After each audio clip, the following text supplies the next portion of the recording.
আওয়ামী লীগ সরকারের পতনের পর সংখ্যালঘু সম্প্রদায়ের ওপর হামলা নির্যাতনের যেসব খবর রটেছিল তার বেশিরভাগই গুজব বলে দাবি করেছেন হিন্দু বৌদ্ধ খ্রিস্টান কল্যাণ ফ্রন্টের চেয়ারম্যান বিজন কান্তি সরকার।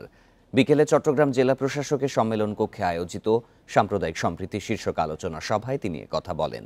তিনি আরও বলেন, বাংলাদেশের সংখ্যালঘুদের ওপর নির্যাতন নিয়ে ভারতের কিছু গণমাধ্যম মিথ্যা তথ্য দিয়ে অপপ্রচার চালিয়েছে, যার মাধ্যমে দেশের হিন্দু বৌদ্ধ খ্রিস্টানদের মাঝে ভীতি তৈরি হয়। এছাড়া চট্টগ্রামে ইসকনের বিভিন্ন কর্মসূচিতে যারা অংশগ্রহণ করেছিলেন তাদের বেশিরভাগই পতিত আওয়ামী লীগের সহযোগী ও সুবিধাভোগী।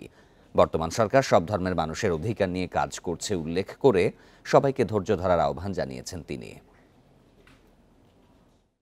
যেখানে বেশি অপপ্রচার হয়েছে, এইটা হয়েছে সেটা হয়েছে, আপনারা আশ্চর্য হবেন যে বোধহয় 5 তারিখের পরে 5-7 দিনের মধ্যে আমরা ঠাকুরগাঁ, পঞ্চগড়, দিনাজপুর, রংপুর, নীলফামারী, লালমনিরহাট এসব এলাকায় আমরা গিয়েছি। আমরা এইসব জায়গায় যেরকম শুনেছি আমরা গিয়ে কিন্তু দেখছি কিছুই হয়নি।